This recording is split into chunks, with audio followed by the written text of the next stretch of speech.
Bismillahirrahmanirrahim. Dear student, I hope all of you are well by the grace of Almighty. I am also fine. All of you know that because of this pandemic situation, we cannot teach you in our classroom. So, we have arranged online classes for you. Today, I am Mosharraf Hussain is with you to teach you an important topic of English grammar, that is voice change. Today, I'll discuss with you about passive to active. In our previous classes, I discussed about voice change of active to passive. Today, I'll discuss with you about passive to active. প্রিয় শিক্ষার্থীবৃন্দ, তোমরা সবাই জানো active voice কি, passive voice কি। অর্থাৎ আমার সেন্টেন্সের সাবজেক্ট যদি নিজে কাজ করতে পারে সেটা হচ্ছে অ্যাক্টিভ ভয়েস, আর সাবজেক্ট যদি নিজে কাজ করতে না পারে সেটা হচ্ছে প্যাসিভ ভয়েস। আজকে আমরা জানবো কিভাবে প্যাসিভ ভয়েস থেকে অ্যাক্টিভ ভয়েস করা যায়। দেখো, অ্যাক্টিভ ভয়েস প্যাসিভ ভয়েস থেকে অ্যাক্টিভ ভয়েস করার তিনটি মাত্র বিষয়ের উপর তোমাদের খেয়াল রাখতে হবে। সেই তিনটি বিষয় হচ্ছে, এক নম্বরে বাই এর পরে অবজেক্টকে সাবজেক্ট করতে হবে। বাই এর পরের যে অবজেক্টটি থাকবে সেই অবজেক্টকে সাবজেক্ট করতে হবে। এরপরে টেন্স ও পার্সন অনুযায়ী ভার্ব বসাতে হবে। এই টেন্স ও পার্সন অনুযায়ী তোমাদের একটা সঠিক ভার্ব বসাতে হবে। এরপরে যেটি সাবজেক্ট ছিল সেটি অবজেক্ট হয়ে যাবে, সাবজেক্টের অবজেক্টিভ ফর্ম নিতে হবে। এই সহজ এই তিনটি কথা মনে রাখলে আমরা এই তিনটি কাজ করতে পারলে আমাদের প্যাসিভ টু অ্যাক্টিভ করা যায়। দেখো, আমি এখানে একটি সেন্টেন্স লিখে রেখেছি, rice is eaten by me. এখানে হচ্ছে আমরা তিনটি কাজ করব। প্রথমে বাই এর পরের যে অবজেক্টটি আছে এটাকে সাবজেক্ট করব, এই সাবজেক্টিভ ফর্ম হচ্ছে আই। এরপরে এই সাবজেক্ট অনুসারে যে সাবজেক্টটি আমি লিখেছি এই সাবজেক্ট অনুসারে আমাকে ভার্ব বসাতে হবে।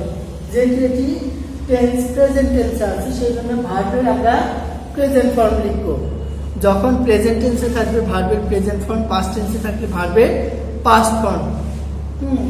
এরপরে যেটি সাবজেক্ট আছে সাবজেক্টকে অবজেক্ট করতে হবে। তারপর যে ইজ, বাই, তারপর মূল ভার্বের পাস্ট পার্টিসিপল ফর্ম ছিল এগুলো সব বাদ যাবে। এই তিনটি কথা মনে রাখলেই আমাদের সব কিছু করা সম্ভব। এখন তিনটি কথার মধ্যে সবচেয়ে গুরুত্বপূর্ণ যেটি সেটি হচ্ছে এই টেন্স ও পার্সন অনুযায়ী অক্সিলারি ভার্ব বসানো। এখন কিভাবে টেন্স ও পার্সন অনুযায়ী অক্সিলারি ভার্ব বসাতে হয় সেটা আমি তোমাদেরকে এখন দেখাবো। দেখো,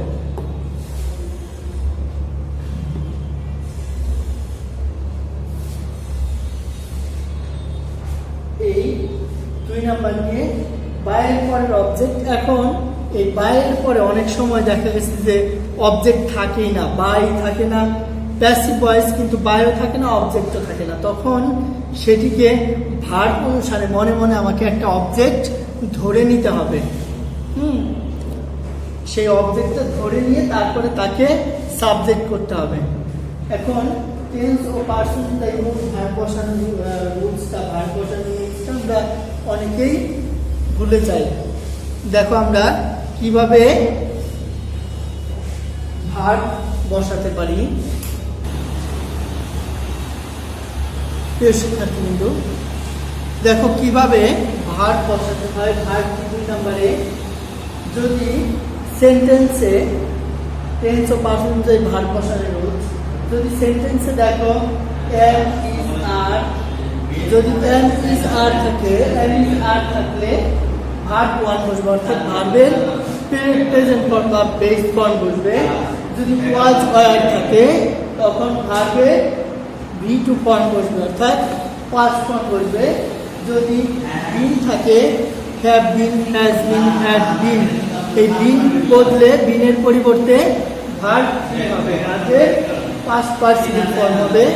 আর যদি দেখো যে বিন রয়েছে, এম বিন, ইজ বিন, আর বিন, ওয়াজ বিন, এরকম বিন থাকলে তখন তার পরিবর্তে ভার্বের সাথে আইএনজি যোগ হবে, অর্থাৎ বিং এর পরিবর্তে ভার্বের সাথে আইএনজি যোগ হবে। এম আর থাকলে সেগুলোর পরিবর্তে বাদ যাবে এবং ভার্বের বেস ফর্ম বসবে। যদি ওয়াজ ওয়ার থাকে ওয়াজ ওয়ার বাদ যাবে, ভার্বের পাস্ট ফর্ম বসবে। যদি বিং থাকে বিং বাদ যাবে, তার পরিবর্তে ভার্বের সাথে আইএনজি যোগ হবে। যদি বিং থাকে বিং বাদ যাবে, বিং এর পরিবর্তে ভার্বের পাস্ট পার্টিসিপল ফর্ম হবে বা বিং ফর্ম হবে। এখন অনেক সেন্টেন্সে দেখা যায় প্যাসিভ ভয়েসের ক্ষেত্রে, বিশেষ করে প্যাসিভ সেন্টেন্সগুলোতে দেখা যায় দুটি অক্সিলারি ভার্ব থাকে অনেক সেন্টেন্সে, যেমন have been, has been, had been, তারপরে এম বিন, ইজ বিন, আর বিন।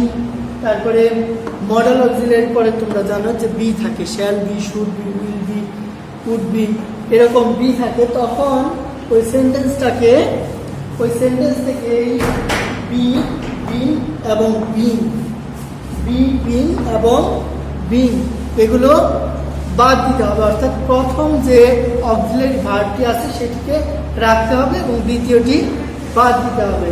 এভাবে সহজে আমরা এই টেন্স পার্সেন্টে আমাদের ভার্বটি বসাতে পারবো। এরপরে কয়েকটি উদাহরণ দেখো, উদাহরণ দেখি তোমাদের কাছে বিষয়টি আরো ক্লিয়ার মনে হবে।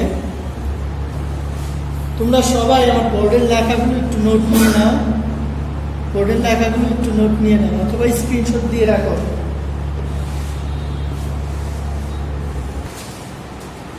দেখো এই সেন্টেন্সটাতে the man who was eaten by him, এটি একটি প্যাসিভ ভয়েস, এটাকে আমরা সাবজেক্ট করব। প্রথমে কি করব? প্রথমে আমরা এর বাই এর পরের অবজেক্টের সাবজেক্টিভ ফর্ম লিখব। এই বাই এর পরে আছে হিম, হিম এর সাবজেক্টিভ ফর্ম হচ্ছে হি। এরপরে আমরা ভার্ব বসাবো। দেখো এখানে আছে ওয়াজ ইটেন, তার মানে ওয়াজ আছে, তার মানে আমরা জানি যে ওয়াজ বা ওয়ার থাকলে ভার্বের পাস্ট ফর্ম হয়, তাহলে ইটের পাস্ট ফর্ম হচ্ছে দ্যাট, দ্যাট। এরপরে যেটি সাবজেক্ট আছে সেই সাবজেক্টটাকে আমরা অবজেক্ট করবো। এখানে সাবজেক্ট হচ্ছে the man who, here the man হু। খুব সহজ, খুব সহজে আমরা এটিকে প্যাসিভ থেকে অ্যাক্টিভে পরিণত করলাম। আর একটা দেখো,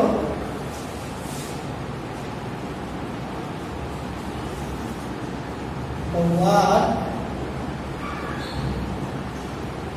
have been done by me, the work have been done by me। এটিও দেখো প্রথমে আমরা অবজেক্টকে সাবজেক্ট করবো, এখানে মি হচ্ছে আই, এরপরে কি বসাবো? ভার্ব বসাবো। এখন ভার্ব এখানে আছে দেখো হ্যাভ বিন ডান। আমি তোমাদেরকে শেষে একটা কথা বলেছি যে যখন দুটি ভার্ব থাকবে অক্সিলারি ভার্ব, যে এখানে দেখতে পাচ্ছি আমরা হ্যাভ একটা অক্সিলারি ভার্ব, বিন একটা অক্সিলারি ভার্ব, তখন এই যখন দুটি অক্সিলারি ভার্ব থাকবে তখন শেষের অক্সিলারি ভার্বটাকে বাদ দিয়ে দিব। শেষের অক্সিলারি ভার্বটাকে বাদ দিয়ে এই বিনের পরিবর্তে যেন কি হবে? মূল ভার্বের পাস্ট পার্টিসিপল ফর্ম হবে। তাহলে আই হ্যাভ ডানের past participle form done, just তাই I have done, the work হচ্ছে subject, the work, I have done the work. এই হচ্ছে আমাদের প্যাসিভ থেকে অ্যাক্টিভ। আরেকটু উদাহরণ দেখো,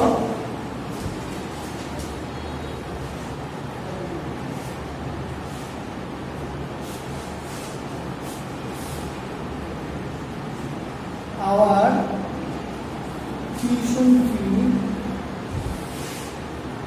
must be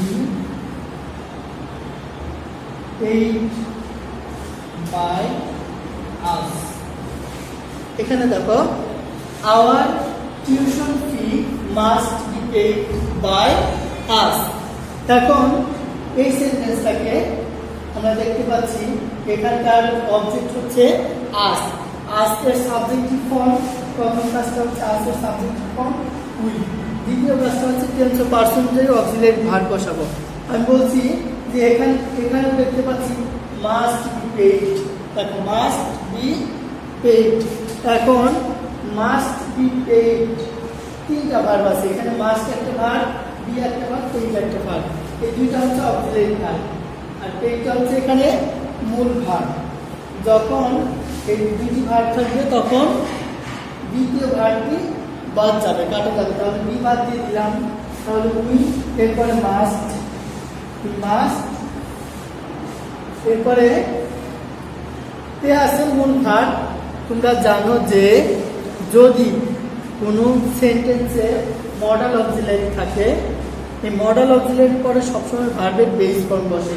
তাহলে এখানে পেটা হবে কি, পেটা হবে পে, এবং ভার্বের প্রেজেন্ট ফর্ম হবে। আমি বলছি কোন ভার্বের বেস ফর্ম, এরপরে বি বাদ যাবে এবং কোন ভার্বের বেস ফর্ম বসবে।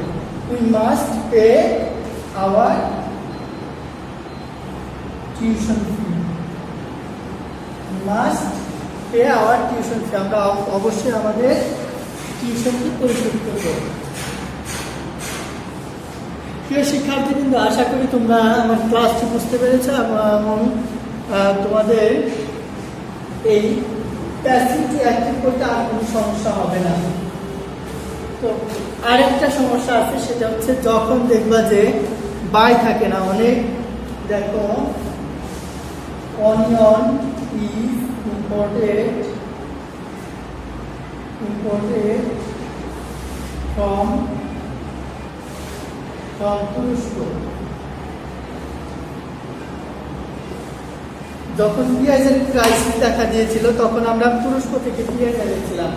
অনিয়ন ইজ ইম্পোর্টেড ফ্রম তুরস্ক, এটা কি একটি প্যাসিভ সেন্টেন্স, কেননা এই অনিয়ন কখনো ইম্পোর্টেড কাজ করতে পারে না। তো এটা একটি প্যাসিভ সেন্টেন্স। এখন এই প্যাসিভ সেন্টেন্সটাকে আমরা যদি অ্যাক্টিভ করতে যাই তখন আমরা তো এখানে বাই নাই, আমার এখানে রুলস আছে কি বাই এরপরে অবজেক্টকে সাবজেক্ট করতে হবে, কিন্তু এখানে তো কোনো বাই নেই। তাহলে আমরা কিভাবে সেটিকে সাবজেক্ট করব? এই ক্ষেত্রে এরকম যদি কোনো সেন্টেন্স পাও তখন তোমরা এখানে মনে মনে লিখবা, শেষে মনে মনে লিখবা বাই, বাই লিখবা, হ্যাঁ মনে মনে বাই, মনে মনে যদি একটু কি করে দিচ্ছি বাই লেখার পরে এখন দেখবা যে এই ভার্বের কাজটা কে করতে পারে, কোন কর্তৃপক্ষ করতে পারে, এই অনিয়ন ইম্পোর্ট করার কাজটা কে করতে পারে, নিশ্চয়ই সরকার। টিচ দেওয়ার কাজটা কে করতে পারে, নিশ্চয়ই টিচার। লেখার কাজ করতে পারে কে, লেখক। কাল্টিভেশনের কাজ করতে পারে কে, ফার্মার।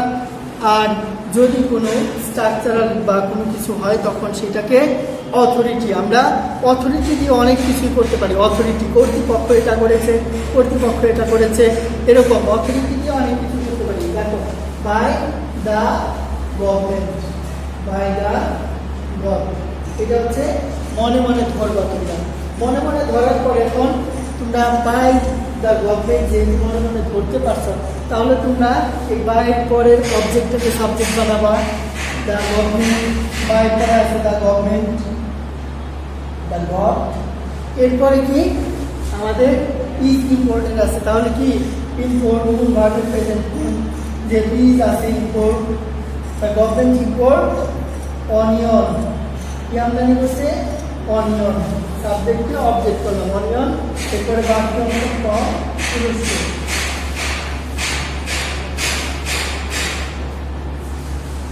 এই হচ্ছে আমাদের প্যাসিভ ভয়েস থেকে কীভাবে অ্যাক্টিভ করা যায় এই রুলসগুলো। আশা করি এরপর থেকে তোমাদের প্যাসিভ থেকে অ্যাক্টিভ করতে আর কোনো প্রবলেম হবে না। তো যদি কারো কোনো প্রবলেম হয় আমাকে ইনবক্স করে জানাবে, আমি তোমাদের বুঝিয়ে দেওয়ার চেষ্টা করব। পরবর্তী ক্লাসে তোমাদের সাথে আবার দেখা হবে অন্য কোনো একটা টপিক নিয়ে। সেই পর্যন্ত সবাই ভালো থাকো, সুস্থ থাকো এবং বাসায় মনোযোগ দিয়ে পড়াশোনা করো, এই প্রত্যাশায় সকলের সুস্বাস্থ্য দীর্ঘায়ু কামনা করে আজকে এখানেই বিদায় নিচ্ছি। আল্লাহ হাফেজ।